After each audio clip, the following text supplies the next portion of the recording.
नमस्कार। आज सपनाको विषयमा थोरै चर्चा गर्नेछौँ। कुन सपना देख्यो भने कस्तो फल प्राप्ति हुन्छ त भन्दा, नम्बर 1, आफूलाई कसैले टोपी दिएमा पद प्राप्ति हुन्छ, किताब प्राप्त गरेमा ज्ञान प्राप्ति हुन्छ, जौँ चामल प्राप्त गरेमा धनलाभ हुन्छ, देवी देवताको दर्शन गरेमा भक्ति प्राप्ति हुन्छ, देवी देवताले सपनामा आशीर्वाद दिएमा मनोकामना पूर्ति, चाँदी पाएमा धनलाभ,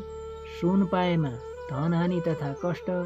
पहाड तथा हिमाल चढेमा कार्यमा सफलता, बलेको वा दन्केको आगो देखेमा कसैसँग झगडा कलह, आगो निभाउँदै गरेको देखेमा कलह शान्ति, कसैको बिहे तथा अन्य उत्सव देखेमा जसको घरमा देख्यो त्यही घरमा कसैको मृत्यु,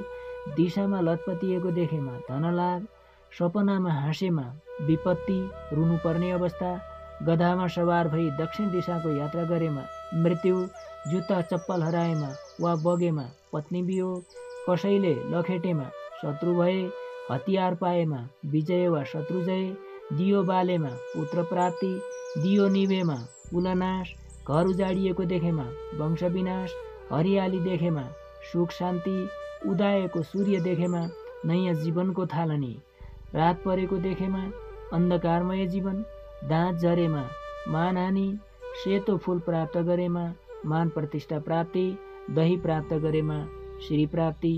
ऐश्वर्य प्राप्ति। यसरी 25वटा सपनाहरूको फल आजको यस भिडियोमा बताइएको छ र बाँकी कुराहरू यहाँहरूलाई मन पर्यो भने कमेन्ट गर्नुहोला। बाँकी कुरा थप पछिल्लो भिडियोमा लिएर आउनेछु।